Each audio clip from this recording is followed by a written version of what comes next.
Okay, with the recorder starting, I will call to order this meeting of the Ledyard Planning and Zoning Commission. It is Thursday, July 9th, 2020 at 7 p.m. This is a remote meeting hosted over WebEx, and it is being recorded. I'm going to unmute the line so that I can get a roll call from all commissioners that are present. Okay, let's see. Mr. Boudreau, are you present?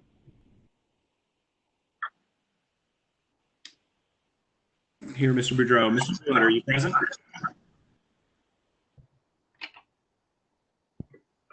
Mr. Wood, are you present? Yes. Thank you. Ms. Evans, are you present? Yes. Ms. Ganlon, are you present? Yes. Mr. Kulo, are you present? Yes. Mr. Chair, are you present? Yes. Mr. Driscoll, are you present? Okay, we seem to be missing Mr. Boudreau and Mr. Driscoll. I'm going to seat Ms. Evans for the absent Mr. Boudreau. I don't believe we have any voting items tonight other than minutes, but we'll use that 5 anyways.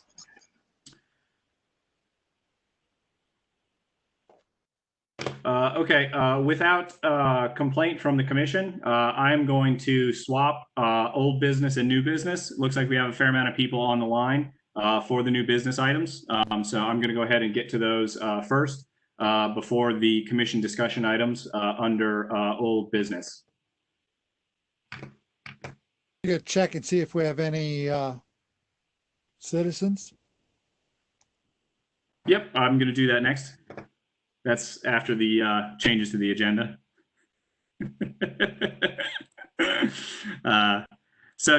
Before we do that, I was just going to read a brief statement. I wanted to make a couple of comments around signs, regulations around signs, and sign enforcement.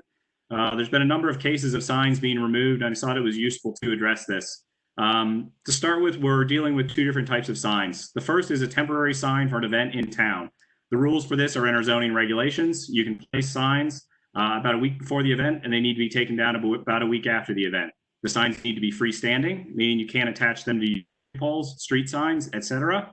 You need to contact the land use office with a list of where you want to place the signs and the dates that they will be put up and taken down. If you have any questions about any of this, just contact the land use office. Kyle Felice is our zoning enforcement officer, and I'll help you with any of this. It's a simple process, and you can do it over email. The second type of sign is what we call a First Amendment sign. This is a sign that does not advertise a product or an event, but instead it just says just about anything else. These signs are legal or on your own private property, essentially without restriction. To plagiarize the former chair, if you'd like to put a sign that says Nate Woody is a big dumb idiot in your front yard, zoning is not about to stop you. This also includes signs thanking first responders, doctors, the garbage man, or anything else. This type of sign is limited to your private property. Second, a word on enforcement of sign regulations. All roads have a road right-of-way on either side of variable width, which is owned by whoever owns the road. Signs placed in the state right-of-way, which means on the side of a state road, may be removed by the state DOT at any time, and they often do this. Otherwise, it's the ZEO's job to determine if a sign is illegal and to remove that sign. If a sign is removed, it's brought to the land use office and can be reclaimed there. If you're not the DOT or the ZEO, it's not your job to remove signs, so don't do it. If you have a concern, you can contact the land use office to file a complaint to report what you feel is an illegal sign. The ZEO will process the complaint and react accordingly in his official capacity. Finally, I'd encourage everyone to contact the staff at the town hall if they have any questions about this. They are professionals who are trained to deal with the regulations and explain to anyone what regulations you need to comply with. Don't contact Facebook or the town council. The regulations are written by this Planning and Zoning Commission and enforced by the Land Use Department. Contact us or the Land Use Department with any questions and you'll get the answers that you need. With that, I'll invite any citizens' petitions, any comments on non-agenda items. So I'll unmute the lines. If you want to make a statement, I'd ask you that first you give your name and address so that we know who you're hearing from and go from there. Do we have, if you're not speaking, feel free to mute your line so we don't have any background noise. Does anyone wish to make a citizen petition? Okay, hearing none, we'll move on to public hearings. We have no public hearings tonight. So next up, we will move directly to new business. We have no new applications. So first up, is 95 Gallup Hill, Ledyard Fair Association. And so this is a very preliminary application to discuss the possible future location of the Ledyard Fairgrounds. Deb, if you could pull up the 95 Gallup Hill Road diagram. Thank you very much. And so I'm not sure who is speaking for the Ledyard Fair this evening.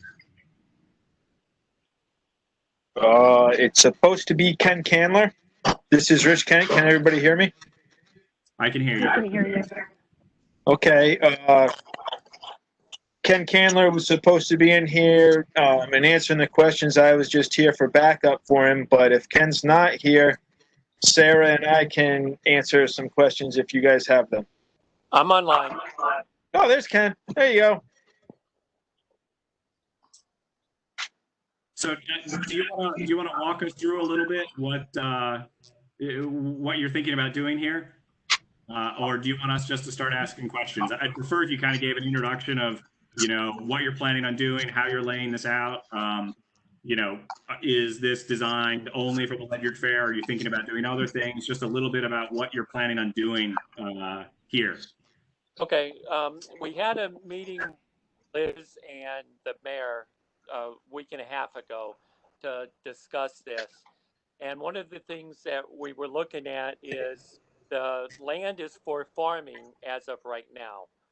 We're going to continue growing hay, have a hay field on that property going forward, which will also,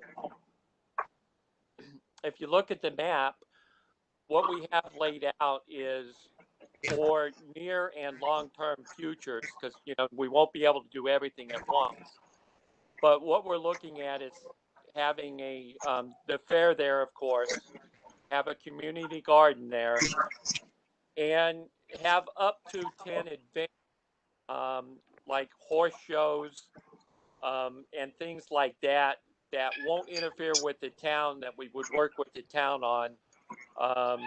Nothing major, to get started with, just something that, we need to pay for the mortgage on the property, because we are buying this piece of property, and just the income on the fair isn't going to allow us to develop it and pay for the mortgage at the same time. But so basically what we'll be looking at is the special zoning so that we can have the fair there, and up to 10 events that we would have to submit prior to for approval through the zoning board on what we were going to do, with the events. With the property itself, it's going to be a lot of landscaping and leveling that we're going to have to do, tree removals. We're also going to have to go to the wetlands committee to get permits to improve the driveway going into the facility, which isn't adequate for what we want to use for now or in the future. So I'm hoping for a question. Sure. So I'll start with a few questions, and I'm sure other commissioners have questions as well. Did I see that Mr. Boudreau has joined the conversation? No. Okay. So first of all, you started addressing my first question, which was your planned access to the site is going to be along the existing gravel driveway. So through that wetlands, in order to get, so for parking and everything else. It is, and we have had survey work done and analysis by a soil scientist to help us lay out what that crossing would look like. So we have information on that. But yes, it would just be expanding that slightly so we could get in things like the big horse trailers. Yeah. Okay. There's a huge section in there marked Rockwell. What is that? That's our amusement people. Those are the rides. Okay. So what is your plan for water and sewer on the site? It's existing. There's a home on the property now. Well, I can't assume that whatever. So that's the 1770 house. Correct. And what we traditionally do during fair events is there is not public plumbing. There is water available for animals and those types of things, but it is the land of porta potties. So affordable portables would be what we use in the area. Yeah, and so you would be using the well on site for essentially non-potable water? Ken, correct me if I'm wrong, but don't we have public water there?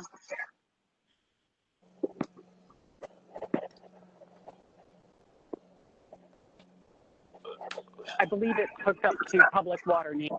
Okay. So the questions I'm asking are ones that, you know, when this comes in as a formal application, you know, we'll definitely need to see answers to, is understanding the state of those.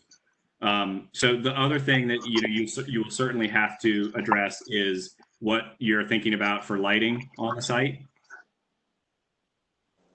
Lighting as Okay. lighting as of right now, future where we'll be having to bury all our electrical and then put up light poles. But for the immediate future, I mean the present future, is probably going to be a lot of light towers. Okay. Just And so to be clear, this lot is zoned R60, right? So this is a low density residential lot. And so we've got, I think it's 28 residential lots that border this lot. And so, you know, for this type of application, we would certainly want to understand how much light was being shed onto adjacent properties. And so we would want to see the details of, you know, what types of lights those are, so that we understand, you know, when you turn on these light towers, how much is being lit up on those adjacent properties. Well, I mean, it is the fair. It'll be very similar to what we had at the old fairgrounds. Yeah. And so it's going to be interesting for us to figure out how to fit that into a residential zone. So, you know, currently we don't have so the use that you're talking about isn't permitted in the R60 zone, you know, by any interpretation that I've got. And so in order to allow this, we would need to have a regulation amendment in order to allow this use in R60. And so we would have to do it by special permit. And so we would have to look at writing the regulations to allow this use. And so that's not a short time frame for us to do that. And so that's something to keep in mind, that, you know, that's not something obviously that we would work with you on. But I think that's how we have to move forward with this, because we just don't have any regulations that permit this type of thing, you know, in a residential zone. Yes, sir, we do understand. I'm sorry, you cut off. I didn't hear what you said. Yeah, we do understand that we would have to apply for a special permit. We are in the process right now of writing out a letter to all the neighboring properties so that we can let them know what we plan going forward, so that we can get feedback from them also and their input on, you know, what we're going to do. So, you know, everybody's informed, and prior to the meeting, the formal meeting, the neighbors will already have some input and understand what we're going through. Great. I think that's good. And so just to make sure that you understand, so even if you came in with a special permit application today, we still couldn't allow it because this use is not allowed in this zone. And so we have to make a regulation change first before you can even make that application. And so I just want to make sure that you understood that. Okay. When we were talking to Liz at the meeting, she said because it's and this is because we were looking at different ways of doing this. And she said the best way to do, because it's set up as a farm right now, that if we just have special events, we could get a special event permit for the fair without having to have regulation changes, is what she said she thought we could go about doing it. So, I mean, we know we're on new ground with everybody, but we're going to work with you guys and do whatever it takes, and hopefully we can get this through. Yeah, and I don't see how you move forward with a special permit without a regulation change right now.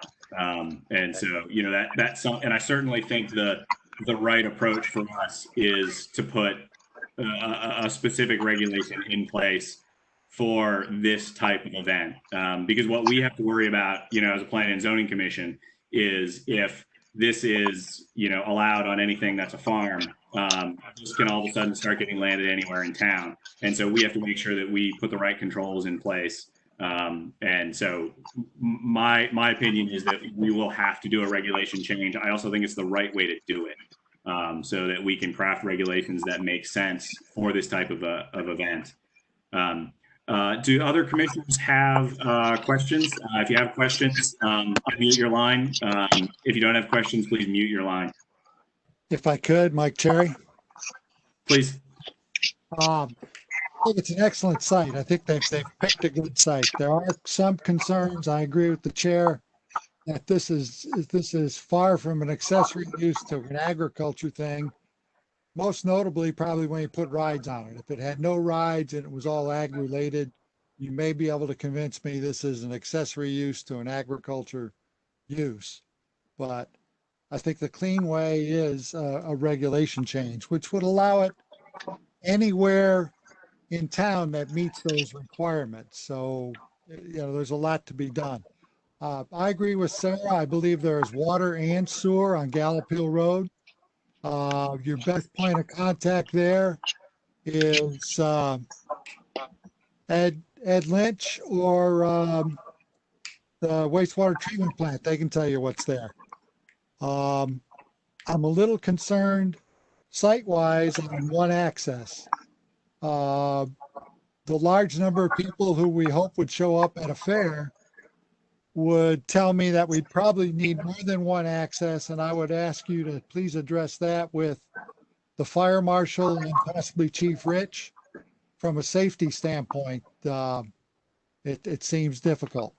We're on a difficult road in a difficult section, so parking will be important. It looks like you've accounted for that. If you're going to be doing cuts and fills to level the lot for other than agricultural purposes, you will need a permit for that. Make sure you fly that through Kyle, our zoning enforcement officer. He can help you with that.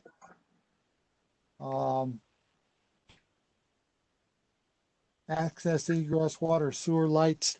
And I think, even with a reg change, this is the type of things that's going to require an event plan and a special permit. The special permit would go with the property. You'd have to go through that once, but you need an event plan every time you wanted to do an event, in my mind.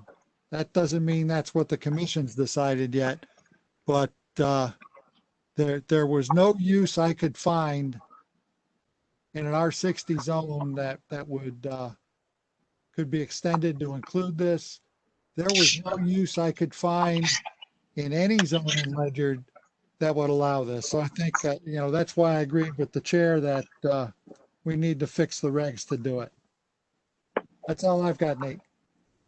Yeah, and to follow up, just to clarify, when I was looking at the map, it looks like you don't actually have access on Satcham Lane. That is correct. We only have access to the one entry. Okay.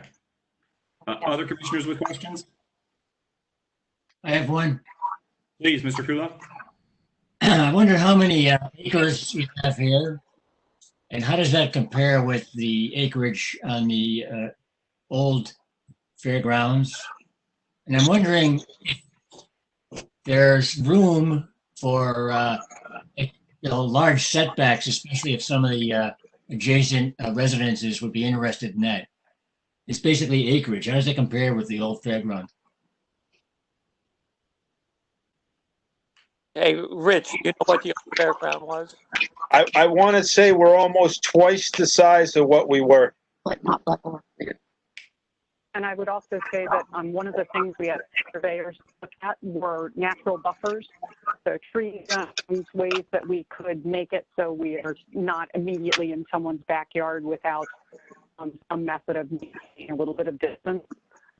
So we do recognize the fair is 3 days right after Labor Day, the weekend after Labor Day. So those 3 days will likely be the times of heightened noise and light, but the intention is to maintain it in a quiet state the majority of the year, and to minimize that disruption as much as possible. And just a quick reply to Commissioner Cherry's comments around parking. One of the things that we discussed in our meetings with the mayor was the possibility of maintaining parking also at the high school and maintaining some shuttles back and forth so that we didn't have a high amount of traffic coming in and out, that we would have minimal parking on site for things like vendors who are participating in the fair, but less in and out of daily traffic. Yeah, I think, both the buffering, which is something that we, our regulations typically call for when we've got something, non-residential budding up to a residential, we have sort of a standard buffering requirement that we usually apply. That'll be useful. I'm happy to hear you're thinking about having parking in other places and shuttling people in. So I think those will both be useful. Well, that should make it easier. Yeah. Other questions from commissioners?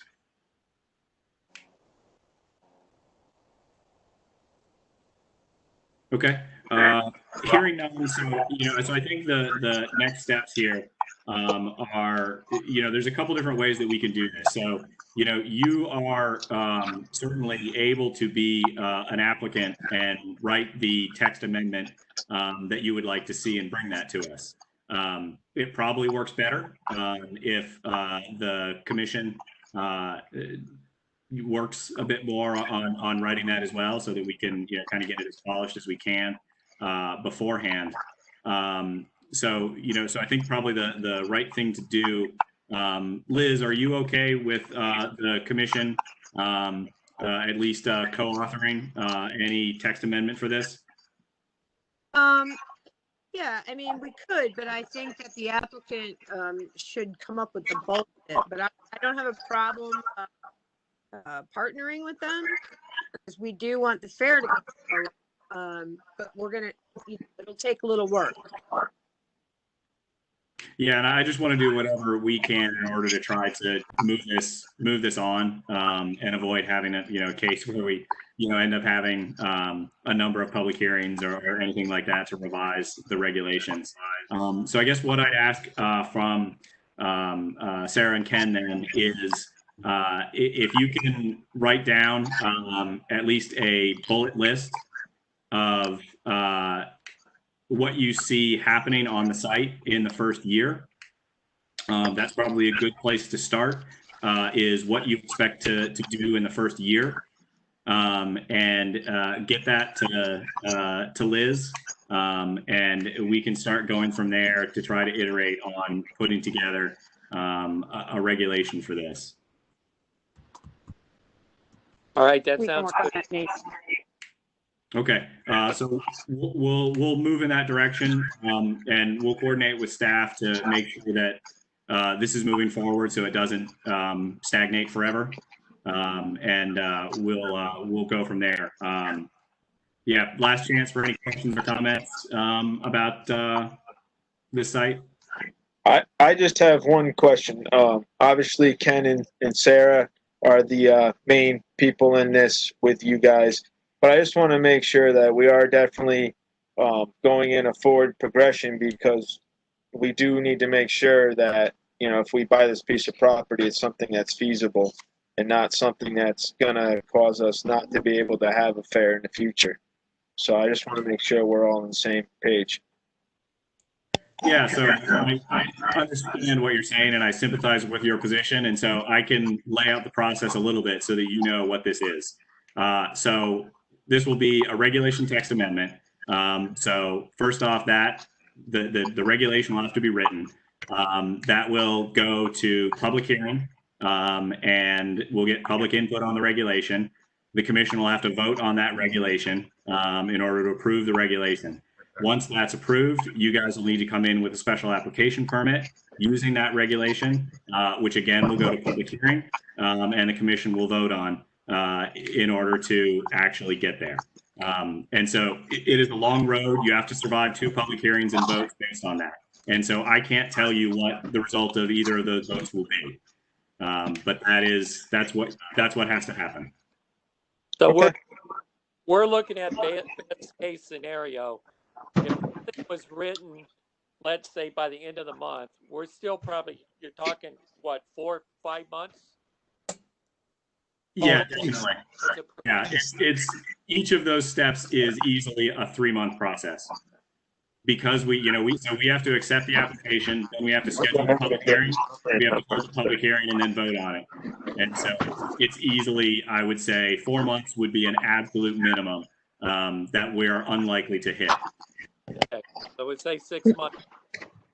I would say definitely. I would say 6 months is a pessimistic view of if everything gets approved. It would be a pessimistic view of when we'd be done. Okay. Yep.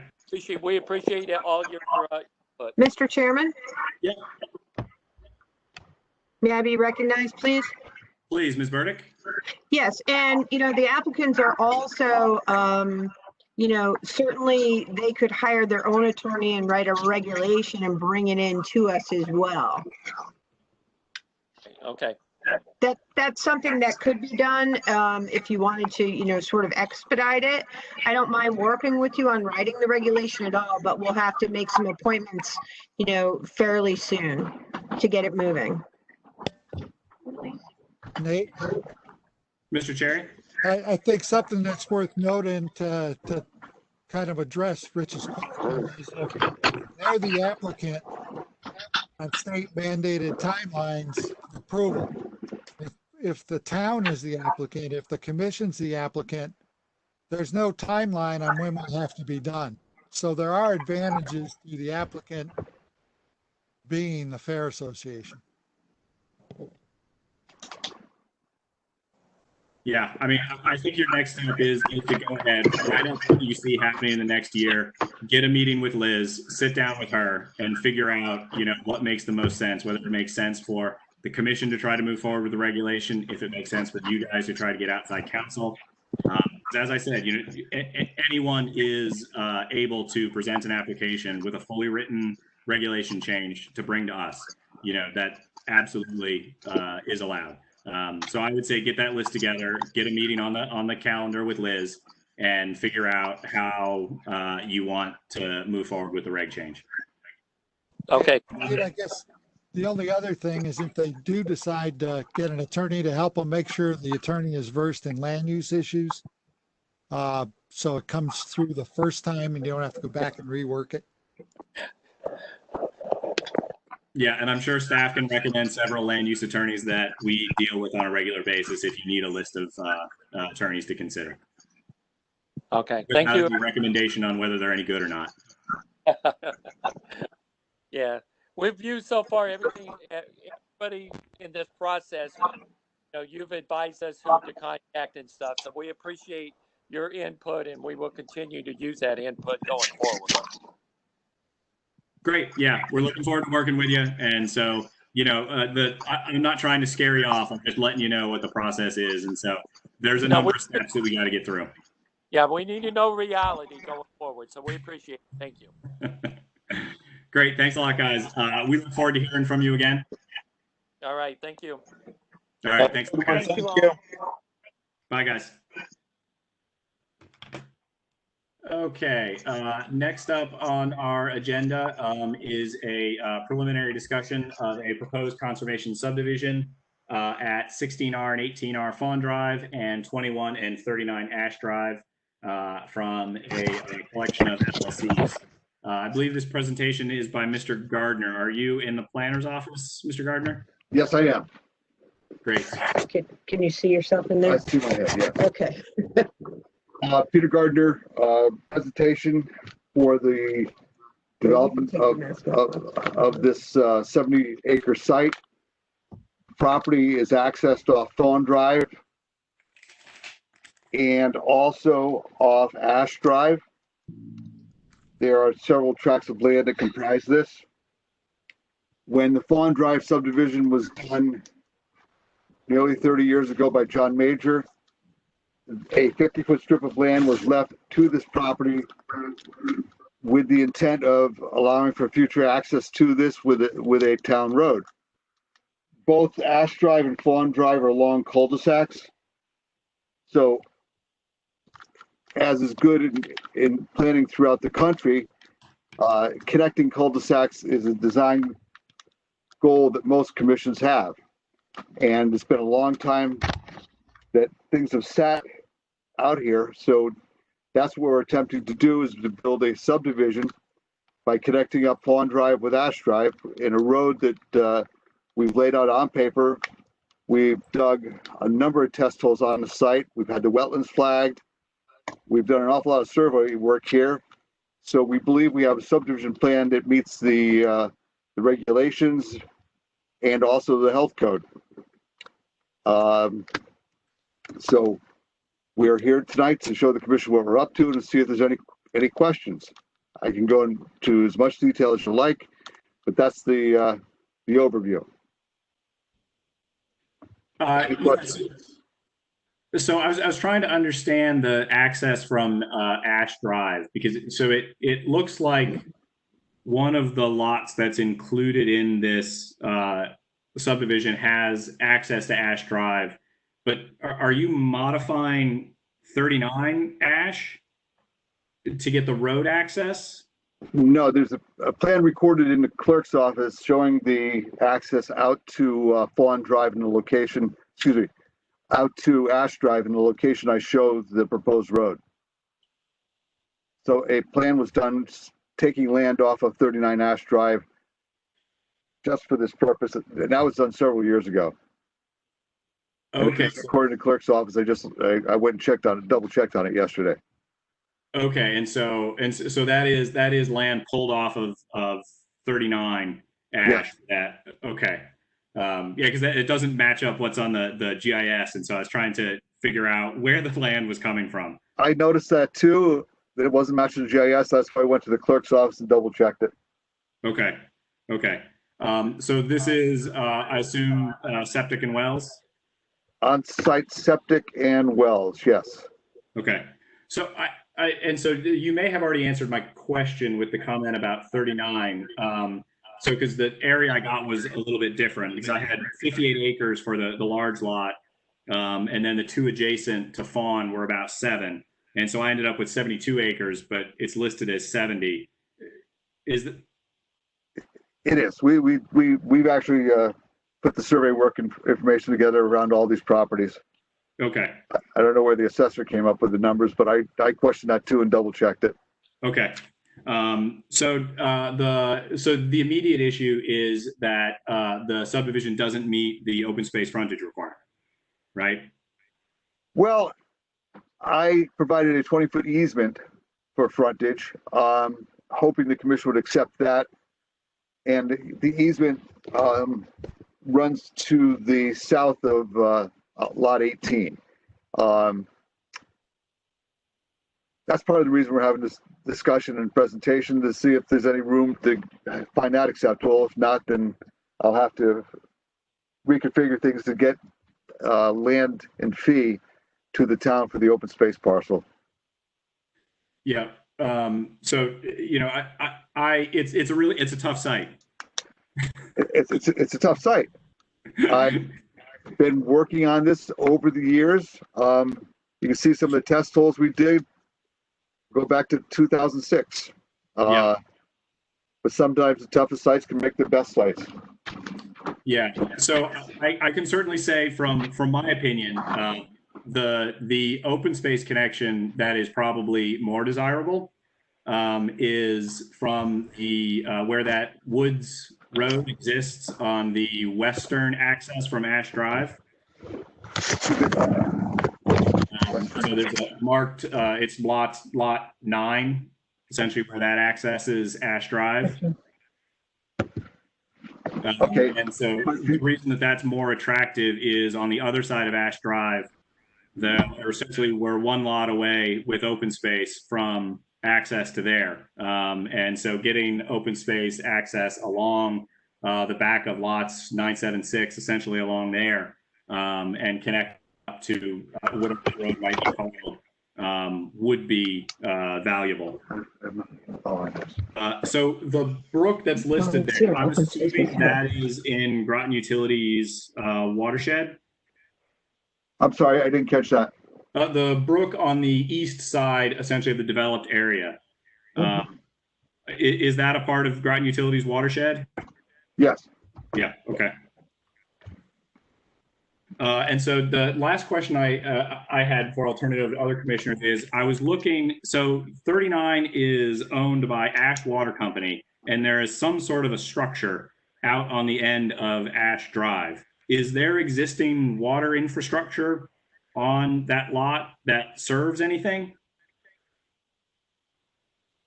Is 39 where the apartments are? So yeah, it's out past 39. So I was looking at the GIS, and so Ash Drive ends where the apartments are, and then there's a dirt road that runs out to what looks like some sort of a structure out there. I can offer a guess, but I don't know how good an idea that is. That's Ash Water Company, and it supplies water to those apartments. So That that's would be why my that guess, too. is that water infrastructure.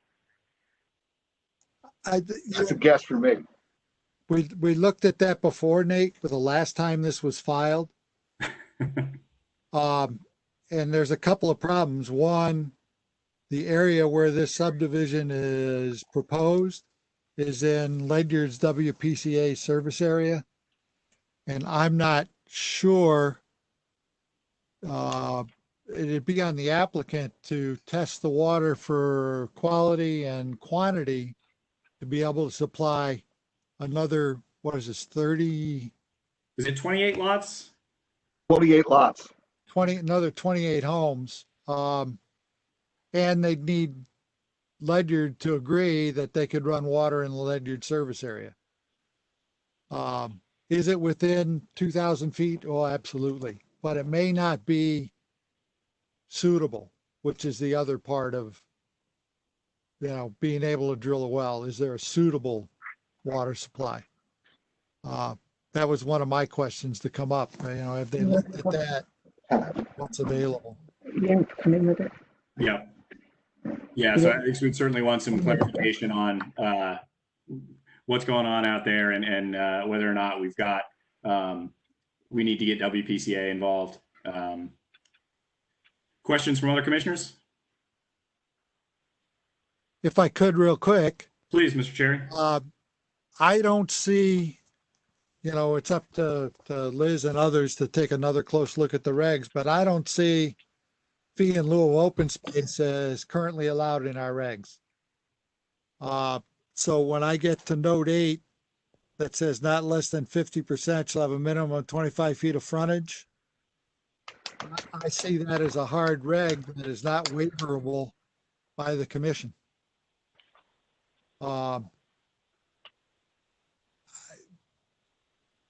That's something we need to go look at. And I kind of agree with you. If you look at lots 5, 6, 7, 8, and 9, and 11, there are some severe slopes there. But if you go look at the open space that's proposed to get to that with a road or driveways, you have significant wetlands to cross, including a brook. So it's a beautiful piece of property. It's a tremendous challenge to develop.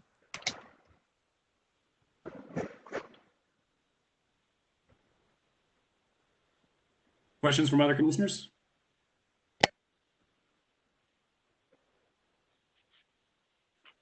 Okay. Yeah, I mean, in my opinion, something has to be figured out around the open space access. I sympathize it's going to take some creativity. It's a challenge here. I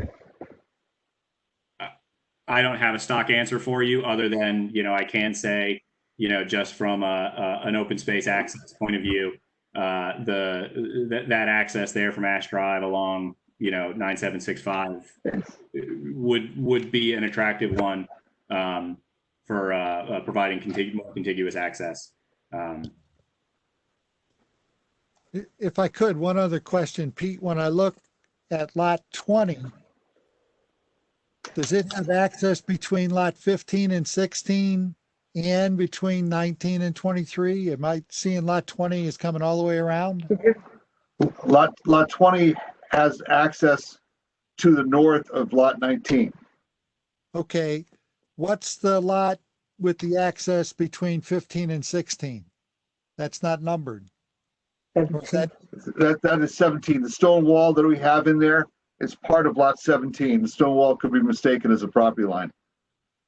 okay? The access between 15 and 16 is to lot 17. And the property line between 20 and 17, is that on that easement? The property line between 20 and 17 is, if you're coming in from the road that I have drawn, the left-hand side of the easement. Okay, thank you.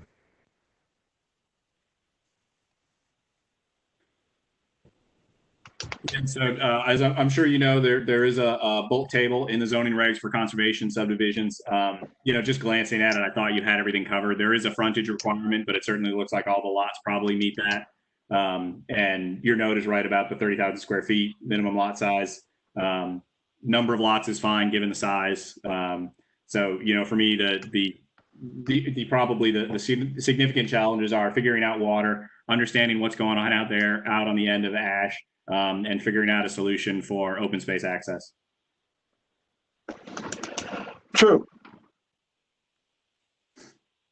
And Pete, you said that the road access off of Ash is already filed. So this subdivision doesn't create a new boundary there with lot 39? The 50 feet that I have shown going out to Ash Drive was in the past part of the land that was with the apartments. There's a plan recorded in the clerk's office showing that 50 feet having been cut off from those apartments and added to this site. Okay. Because last time we looked at this, there was some question about, and I don't see the number because I've got, but Clover's lot versus the road. And I know we resolved it, but I don't remember how. I can't remember, Mike.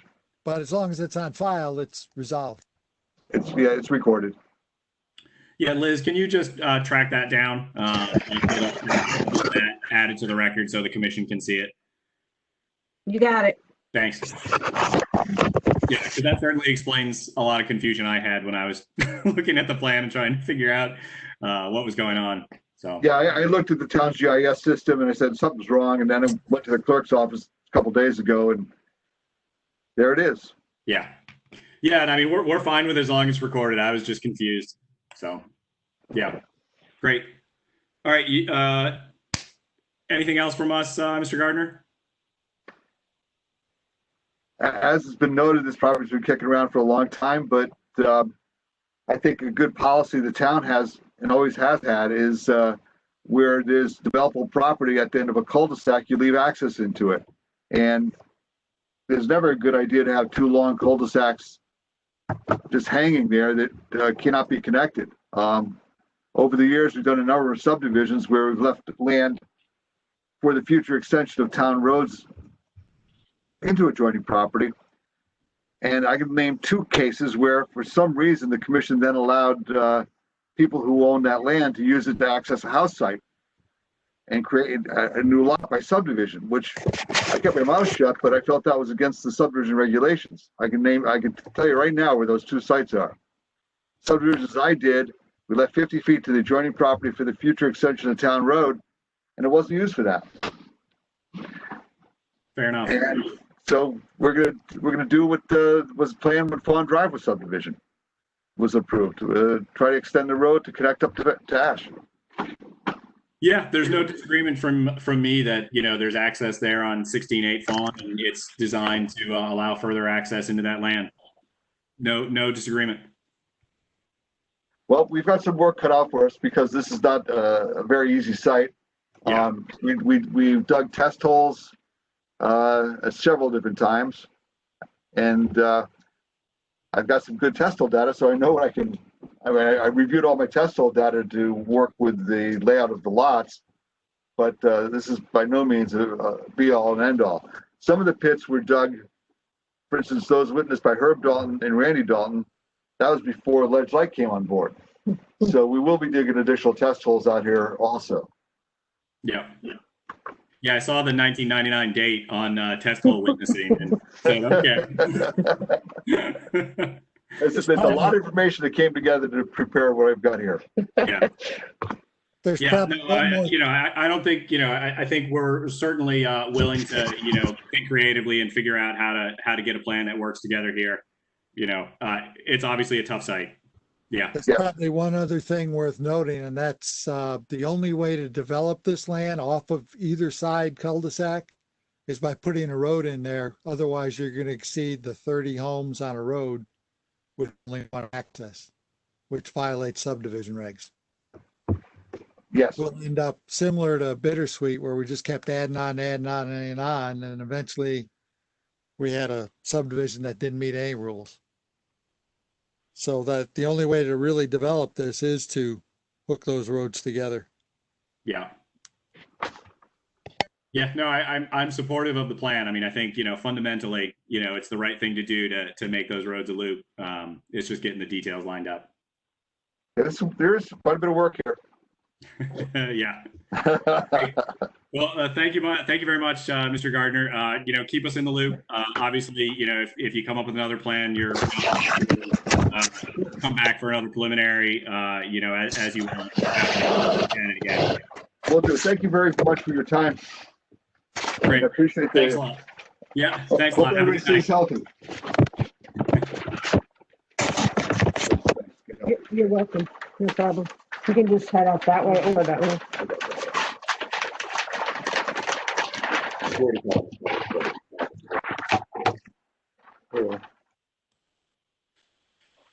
Okay. Next up, we move to old business. First up, we have the agricultural regs. We received no comments from the commission since our last meeting. So we took that as the opinion that the commission loved everything that was written in that draft.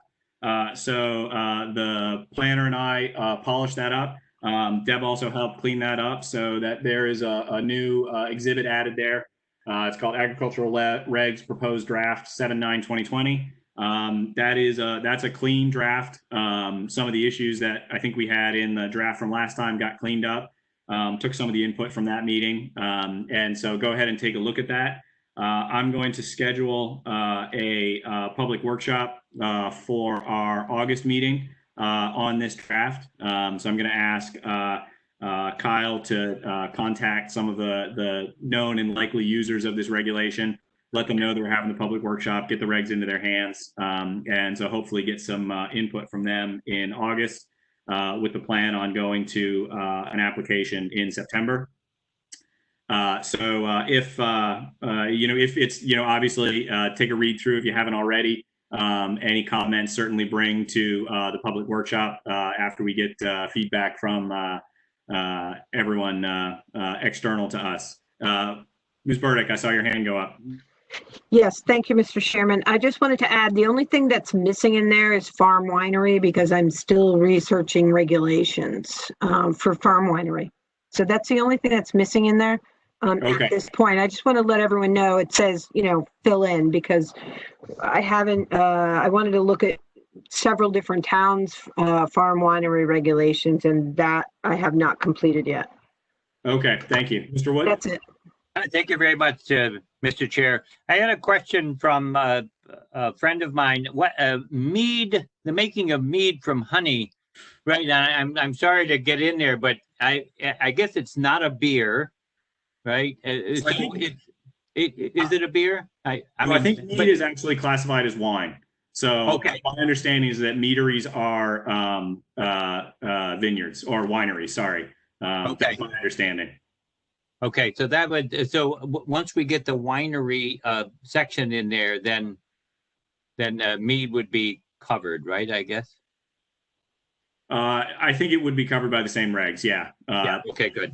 Good discussion point. I think, it's essentially the only thing that I guess would probably be worth looking at is I'm not the state regs for all that stuff have requirements about stuff being produced on site. Yes. And so I'm not, it's probably worth a little bit of research to understand how that might apply to a meadery. Whether that means you've got to be producing 50% of your honey on site or Connecticut honey, or how exactly that would work. Yeah. Right. So thanks. And then maybe just to follow on, it may be under the farm section that I'm thinking, but I think it's also associated with this. So when it says the majority of whatever it is that's being grown, so would that be greater than 50%? You kind of hinted at that, Nate. Is that what one indicates or should interpret the majority to be? I think that's fair. Okay, thanks. Yeah. Any other comments just on to that? let you know, as Nate said, the statute kind of lays it out for wineries and vineyards and how much you have to grow on site and how much you can bring in, bring grapes in. So I will research that and I'll send everyone out a copy. Thanks. Yeah, no, that's a good corner case, Marty. Nate, if I could. Yeah, please. I looked, we had the item on the Ledyard Fair earlier. So my first read through this is, it's covered on page, was it like 8 or 10 in section 6. Events. 815, commercial farm, non-agriculture related uses. And I said, it's right there. Yeah, small event, large events venue. Well, but it assumes that those venues are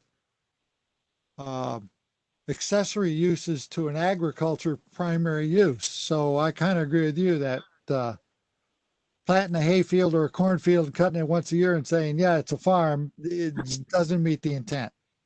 And if we wanted to meet the intent, I don't think these regs give us enough to bring that event in. And then when you get to special permit standards, music and amplified sounds shall comply with Connecticut statute and limited to 3 days. Well, that wouldn't work for them either. So, yeah, I mean, I knew the initial desire was, for that to get shoehorned into, agriculture, but it's just not. And I think we're doing everybody a disservice to try to jam it in there when this, that's a big thing that deserves, the attention of let's write something that works for this type of thing. So. Well, and everybody in that R20 zone that's adjacent to this R60 zone will be very happy. I mean, it doesn't take much to bring an amendment to the regs and a special permit to a complete halt. Yeah. So it's better that we get the right regs that everybody's happy with before we put them to paper. Yeah. Yeah, that was certainly my feeling there. Any other comments on sorry, please. To the authors of this document, well done. Well done. You herded cats and put it all in one spot and it's clear. Any other comments on the ag stuff while we're still here? All right, chance missed. You're flying tonight. Okay, last up is discussion on the POCD update for sidewalk inventory. Deb, are you still there? I am. Yeah, can you pull up that map for us? I'm going to try because I had to unshare, so I'm going to try to share again. Okay. So again, the background on this was when the lot SIP grant came up from Ms. Burdick. And I suppose I showed my hand where, in most cases, if you tell me that we're talking about putting a bike path or a sidewalk in somewhere, I'm for it. And I thought Mr. Wood asked a good question that sort of came around to why here instead of anywhere else. And you know, when I thought about it after the meeting, I thought it was a pretty good question actually. And you know, what I thought was missing was you know, a for real inventory of where existing sidewalks are in town. Because I think that moving forward, when we go after grant applications like this, what we want to be doing is trying to build a network and making sure that we are extending sidewalks and walkways. And so Mr. Boudreau stepped up and went through and produced a document that's attached here. It's this Ledyard Sidewalks Rev B. And it's got descriptions of all of the sidewalks that he found in town, nice pictures of where they are. I took that information and dropped it on Google Map. And so I'll send this link around to the commission so that people can look at it a little bit easier. The blue lines here are known sidewalks. And then that dark blue line down there is Lambtown Road Extension. The lack of blue lines here should appall everyone, in my opinion, on this commission, in how far we've got to go in order to actually make things walkable in town. And so what I will ask from the commission is first, for wherever around you happen to live, if you know of a sidewalk that doesn't appear to be on this map, send it to me and let me know where that sidewalk is, or you know, give me a GIS picture of it so that we can add it in. Second of all, the question I wanted to ask is, the point of all of this is to get this wrapped up into a short POCD amendment that includes a plan for where sidewalks and walkability should be improved in town. And looking at this and looking at the dearth of sidewalks here, I had a couple of questions for the commissions about other things that we might want to consider. The first is whether we should consider things like trails that provide connections between roads. And so there's a couple examples of this type of thing that makes sense. One might be the northern section of Tri-Town Trail, which provides off-road access for a section of highway. Another example would be the Pine Swamp, which trails allow access from across a couple of different roads. These aren't sidewalks. The walkability of these paths is indeterminate. And so I think we should be careful when we consider those and how we want to add them. The second thing I wanted to bring up was whether it was worth having a discussion about what a walkable road is. We have a lot of roads in town that were built to the 28-foot standard. And so we've got roads that are 28, 30 feet wide. Current recommendation, right, is travel lanes should be 10 feet wide. And so on those really wide roads, that gives us, you know, essentially 8 to 10 feet of space outside of the travel lanes that could arguably be repurposed for another use, whether it be a bike lane or a walkway or something like that. There is arguably space for that. And so I wanted to ask the commission, you know, when we're thinking about walkability in Ledyard, should we expand our viewpoint from just sidewalks to some of these other alternative things that might be considered safe for pedestrian or bicycle access? So that's open-ended, but I throw it out there. And Mr. Boudreau, feel free to chime in first. I know you did most of this groundwork, and so you know you may have specific opinions that you want to voice first. Well, one of the things that I see. One of the things that I see is that, first of all, most of the roads in Ledyard were paved cart paths. we do have some wide roads that could be the case, and I certainly would be in favor of that. We've got to be sure we don't burden the landowners with the requirement of keeping the snow shoveled on the sidewalk in front of their homes, however. Yeah, I agree. And I mean, I think, one of the things that is problematic as well is, looking in my neck of the woods, there are several roads in Birdland that I think would be, that are very walkable. They're very wide and walkable, and that's a good thing. Unfortunately, the connecting roads that connect them to anywhere else are roads like Christie Hill and Long Cove Road, which, you are somewhat death-defying to use as pedestrian roads. So, but, the only thing that I was wondering is, if identifying some of those walkable roads wouldn't help identify the places that are worth going after grants to try to get sidewalks on some of those older roads that are quite narrow and twisty and don't provide an immediate, easy way to be made walkable. I'd be happy to look into that and see what we can do.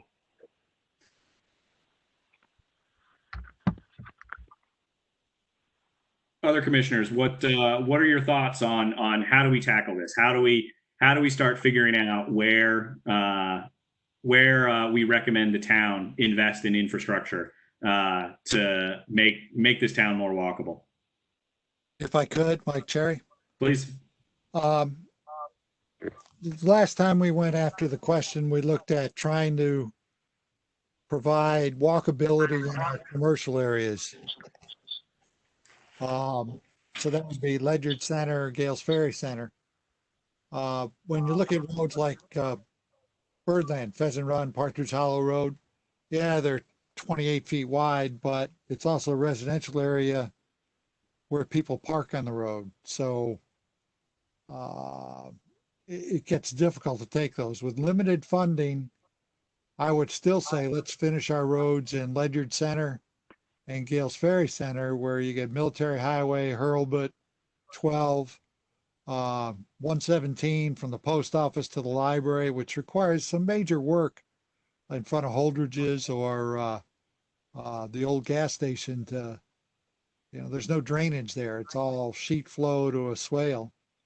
To add other things in with limited funding, there's some impetus for the library to the high school. But I would say, one destination to another rather than general walkability at this time, unless we win the lottery, and then let's go for it. Just my thought.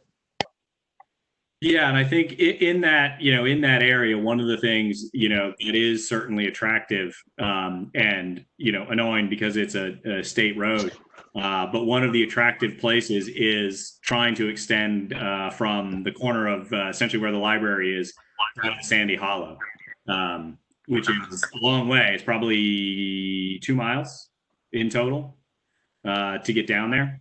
But that is, that is a fairly well-used section of road. It's also one of the more dangerous to ride or run on because the shoulder isn't quite wide enough given the speed of traffic on that road. And so that's 117 is one of the scarier roads that I've run on. There's probably 75 to 80 feet of sidewalk between the library and Sandy Hollow Road now that we've put in the past. Mr. Chair, I think the sidewalk should be somehow associated, if not directly associated, with the seat bus stops. And I say that because I drive quite a bit on Route 12. And there are bus stops on Route 12, and people from neighborhoods, younger generation, maybe who can't afford a car, are walking down narrower streets to get onto Route 12. So I guess I would ask us to think about making sidewalks coincidental with bus stops, and think about how we might be able to couple that together to get grants Yeah, I think that's a fair point. And I mean, I don't think there's any question that one of the gaping holes in pedestrian access is the area around Riverside Plaza, which is, you know, certainly, I believe the only place that seat still stops in Ledyard. I could be wrong, but I think that's the only place it stops. You know, the fact that you have to get in your car in order to go from the Ocean State job lot in order to go over to the CVS, that there is no safe pedestrian access to go there or to go get, you know, a pizza at Fireside. I don't think there's any doubt that that's a hole.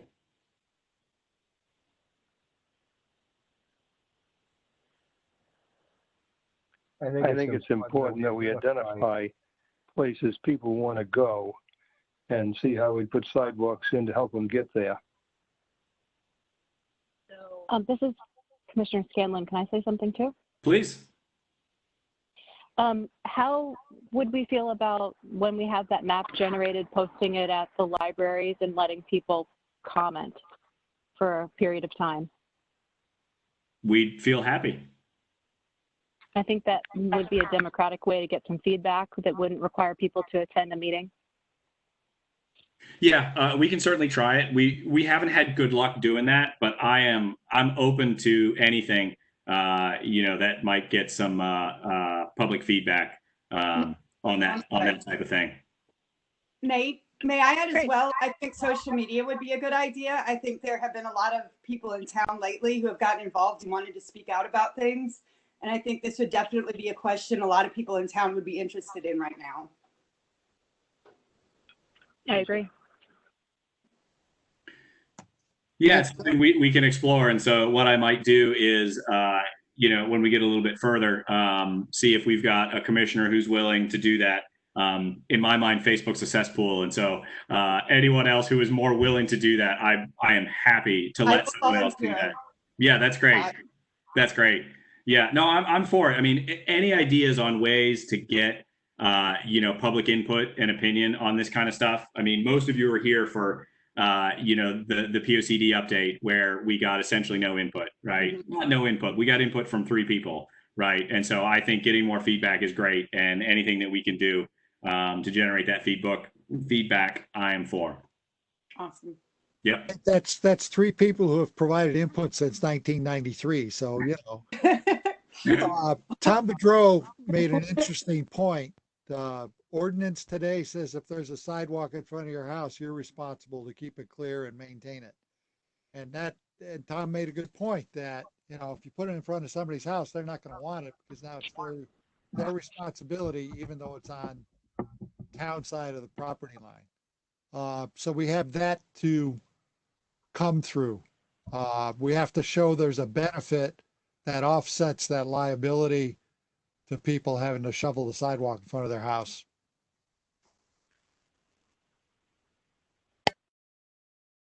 Yeah.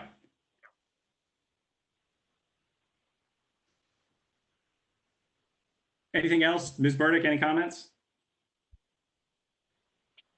I have no other comments. I was actually going to bring it up in my report, but as you know, we did submit an application to our COG for a lot SIP grant for the multi-purpose pathway from Ledyard Center to the high school. That will connect the high school to the library, to the sidewalks in front of the former school, from Village Market all the way down to the Best Way with a crosswalk. So we've tried to make some really good connections there. From what I understand, we were our application was reviewed. We're number 4 on the list, but it looks, and I'm saying it looks, because I haven't gotten anything in writing, like there were 8 projects submitted. We were number 4, so we were in the middle of the pack. And all of them appear to be going to be funded.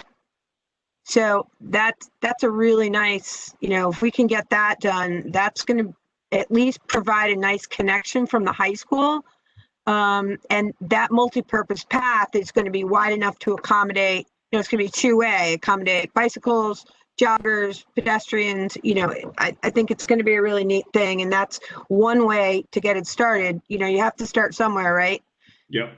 So incrementally, we're going to, we can work from there. There's other grants coming out. There's steep grants out right now. There's a lot of things we could look at as far as sidewalk extensions. Yeah, no, I agree. I think actually the almost the more important connection that gets made by that is the connection from the high school to Blonders, which is where a lot of the track and cross country guys go, and this would provide them, and as a runner who will hopefully be the father of a runner, I think providing that access so that those kids have a safe place to run is pretty important. Right. Yeah. There will be there'll be sidewalks put a little bit into Blonders, and there'll be a crosswalk there. Yeah. So it'll hopefully that will provide some nice access. They don't have to run along the side of the road any longer. Yep. Okay. When those improvements go in, we ought to also look at getting some money to run the sewer line underneath that. Well, that would be lovely, but yeah, I know.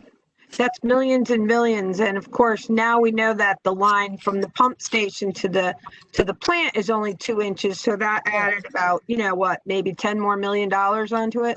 No, there's already a line there. So we know there's no ledge in that. But it may not be a pipe either. So trust me, that was my goal when I started here, was to get sewers, but it's not really so far it's not panning out. I have a question for Liz. What is the estimate for that pipe? For the 2-inch pipe, I don't know at this point. I know that you're looking at millions of dollars. How many millions do we know? I think it's maybe up to, I think we talked about 7. Okay. I mean, is that the estimate? I don't have an estimate, so I can't even guesstimate at this point. Okay, just curious. Mr. Cherry's comment is a good one. That if we do that sidewalk there, that's the time to put the pipe in. Well, the sidewalk is now, it used to be proposed, it's now running on the other side of the road.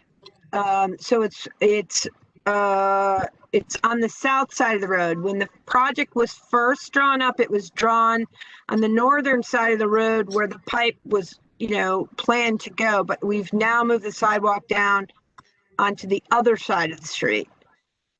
So you wouldn't be trust me, you wouldn't be ripping up any sidewalks if you ran the sewer line up where it's proposed to be run up.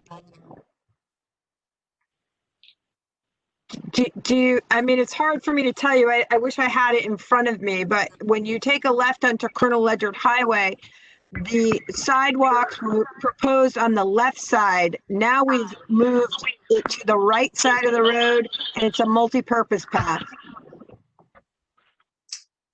Yeah, it's just, the treatment plant needs business for one thing, and it's just if we're going to plan ahead, it'd be nice to do both of these things, I think, at the same time. Yeah, trust me, Steve Maslin and I already talked about it. How do we put sidewalks in and then run sewer and rip all the sidewalks up? But I think would not be good. Yeah, I just think that it's the money is out of our reach right now. The cost to do it. Trust me, if we could bring sewer up, we wouldn't have any issues with the former Ledyard Center School and doing multifamily housing there. Right now, that's what the holdup is there. There you go, another problem solved. Yeah, I think that when we saw the budgets for the multi-use trail is what, it's $600,000 or something. Yeah, it's about 700, I think, 750. About 700, and the initial numbers that I saw was the sewer pipe was about 10x that. Yes. And so it wasn't a matter of it wasn't a twofold increase. But the point is well taken. That it feels like if we're doing excavation there, that ought to be something to be included. But I also know that Maslin, at some point the town engineer looked at it, and his opinion was that it wasn't possible in this current grant, and so that we were going to have to pursue other mechanisms in order to try to get it done. Correct. Yeah. Jeff, a good estimate, mid-range, $300 a foot, 2 miles, 10,000 feet. But that does not include replacing the pipe from the high school to the spot on Highland Drive where it goes into the main. Yeah. So that's how many millions, Mike? About 3. But that only gets you to the high school and the lift Right. stations. That doesn't get you from the high school to the plant. Yep. So I think 7 million was about right that I heard. It would be fair to double that to get all the way there to the plant from the high school. Yeah. Well, a lot of it is you know, how many pump stations and stuff like that, and what's the redundancy and what's the permitting. And Luckily, it's all downhill, so you know, it works from that perspective. no, it's a lift station from the high school to the plant, believe it or not. Yeah. Yeah, I think the sentiment is taken, you know, and it's something that, you know, we've got to keep looking for ways to get that done. And so I don't disagree at all. And we have to keep thinking of ways to try to get that in place. No disagreement at all. Okay, so I think we've got our next marching orders. I'll send the map link around to everyone. Everyone, please take a look at it.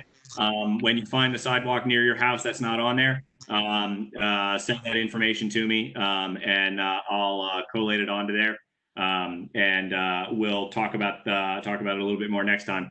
I plan on continuing, you know, this conversation for a while until we start getting to a place where we feel like we have some consensus on what exists and where we want to go next. So next, we have minutes from June 11th, 2020. I'll entertain a motion. I move we accept the minutes from June 20th. I second it. Marty. Commissioner Wood. That was a motion by Mr. Cherry and a second by Mr. Wood. Corrections? The minutes say the date, the meeting is June 11th, not the 20th. It was the 11th, wasn't it? Yeah, it was the 11th.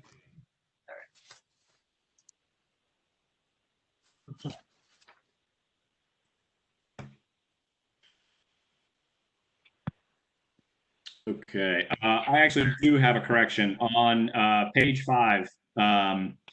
Under 1, it says consider altering the subdivision tree. I think that's supposed to say fee. Correct. Anything else? Hearing none, all those in favor of approving the minutes signify by saying aye. Aye. Aye. Any opposed? Motion passes 5-0. Next, correspondence. Only item I have, which is what we just mentioned, is there is a new round of steep grants that was announced. So it's 11 million, I think, 13 million, something like that, in the round. And so for those of you who don't know, the last time we got a steep grant was 2014, and we got 500,000 for the streetscape work in Ledyard Center. So, you know, the rock wall and the sidewalks and all of that work done. The last round of these was in 2016. So generally, the small towns tend to rotate around and get a win for a good proposal every 2 to 3 years. So we should certainly be due. So I have no doubt an application will be going in on this. This was just announced today, so there's been no moving forward with what we actually will work with, but it has been announced, and so you can expect a steep grant from the town in the next couple of months. Next, Ms. Burdick, do you have town planner reports? Yes, thank you, Mr. Chairman. I'm going to be brief. I already talked about the LOTSIP grant. I've been working on the ag regs. I'm working on the Sustainable Connecticut certification. The housing rehab program is booming. We put an ad in the events magazine, and normally, I think since I've started here, I've only had 3 applications that went through, and I think I've gotten 7 this week. So that's kind of great because, you know, it's revolving program funds that, you know, come in from the small cities grants that were closed out. And we have about $70,000. So, you know, if we can get someone new windows or get someone septic fixed or, you know, things like that, I think it's great. And the events magazine, it was in the last one and nobody called, but this time people are home reading. So I've been really busy with that. We've been working with Sal Monarca over at the Ledyard Center School. His architect has finally submitted, you know, the building plans for the building. I don't know when they're going to start the site work. Kyle, did we issue the zoning permit yet? Hear me, Liz? I don't know if he can hear me. Can you hear me, Liz? Oh, yes. Can hear you. Okay, yeah, the permit was issued this week. I know he's had a dozer sitting there. I didn't see that move yet, but I would assume they're pretty eager to get that started maybe next week.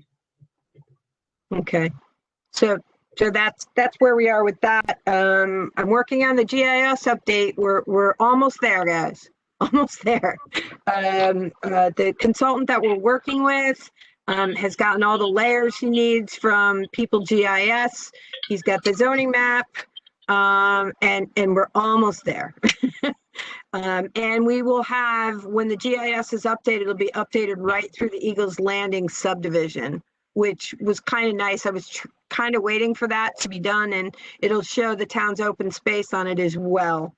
The other thing that I've been working on with the mayor is we did submit on behalf of the town of Ledyard, and I can't get into details because, believe it or not, it's confidential, but we did submit. We did respond to an RFP from a large company that want to come, a manufacturing company that is considering coming to Ledyard. We submitted that not this week, but the week before. We had 1 week to put the proposal together. It did go to executive session at the town council level, and we're waiting to hear back. But you know, if we are, if they do decide to come to Ledyard, it's pretty exciting. And I can tell you that the proposal would create some significant tax benefits in the long run. And jobs. They say about 350 jobs as well. So we're waiting and we're crossing our fingers. And when I can tell you more on that, I will. But the mayor did say we could throw that out there. Okay. So that's what I've been working on. Does anyone have any questions for me? Mike Cherry, Lynn. What are we hearing on the server farm? Anything? I'm sorry, the what? Server farm? Sweeney came talk to The data center. Server farm. Oh, I'm sorry, the data center. Yes, we haven't heard anything. Mr. Quinn's a ghost. I talked to Marcia Blon over in Montville where they have another whole site plan approved, and he's been a ghost over there as well. So I know the mayor's tried to reach out to him, but I don't know that he's spoken to him yet. I think what happened was during the last session, he was a bit put off by some of the questions that were asked of him, and I think he kind of, stomped off and said, I'll take my data center to another state. But from what I understand, there's another state representative working with him to, get before the legislature. But at the moment, ghost. Thank you. Yeah, Ms. Burdick, short-term rental permits. Yes. How many of those have we issued? Well, I'm gonna let Kyle talk about that, but I know that we have at least issued one. And then Mr. Barnett has submitted finally one, and Mr. Capano is actually sent us an email today. That would be the Bittersweet Drive Party House that everyone complains about. The Sleeps 20 house, that's the one, everyone knows it, Sleeps 20. So Randy did go out there and did an inspection of the house and, you know, basically established how many bedrooms there are. And so he sent an email to Kyle, which Kyle forwarded to me saying he's almost there. So, you know, that's it. The mayor did send me an email. He found a couple other ones that I'm not aware that, you know, anyone submitted them. So yeah, we have one that I know of. Fair enough. All right, Mr. Felice, do you have your pool report ready? Thanks, Mr. Chairman. Yeah, just to follow up with the short-term rentals quick. We did issue one so far. I did receive 2 more last week. Honestly, I haven't had a chance to review those yet. Those are on Long Pond. And then we did receive an email from the gentleman on Bittersweet. He said he'd be submitting soon, so we will see. What was this? So as you can see, I believe Deb was able to attach my report. Yep. This has been a crazy month for permits. I believe we got 37 permits since last meeting. 10 of those are pools. We had 7 houses. Lots of decks and sheds, but that's been the majority of our work this past month. Just trying to keep up with that. Did a couple final inspections on some houses. The subdivisions, Flabbrook, Bellows. They've been building quickly up there. Like I said, we did receive those short-term rental applications. We haven't had time to, you know, look into further the ones that aren't applying. I know there's several that are advertised, so hopefully we can follow up with those shortly. And get them to apply. Yeah, I think hopefully once you get through this, the crush of summer pool permits that you seem to be dealing with, I think it's important to you know, rattle the trees a little bit since we put that ordinance in place. Make sure that we're getting some compliance on the short-term rentals. So, but I know you've been jumping, so you haven't been looking for things to do. So. Yeah, it's not a whole lot of big things, but it's all the small stuff. These pools, you know, they all take time. You know, working with applicants, where can I put this, where can I put that? You know, back and forth emails, that stuff takes time as well. So. Yep. Well, I mean, I think, you know, 7 single-family home permits in a month is a volume we haven't seen in Ledyard in a while. Yeah, I mean, the girls in the office, they've been there longer than me, obviously, and they said it's been one of the busiest months they've ever seen. So, well, housing market is doing well, apparently. Yeah. Thanks, Kyle. Yep. And with that, I'll entertain one more motion. So moved. Thank you very much. I will adjourn this regular meeting of the Ledyard Planning and Zoning Commission at 8:28 p.m. Deb, you took over the host, so I think you've got to stop the recording. No, that's actually Liz. No. Well, there are 2 Debs, aren't there? Yes. So, well, whoever is host needs to stop the recording because I can't do it.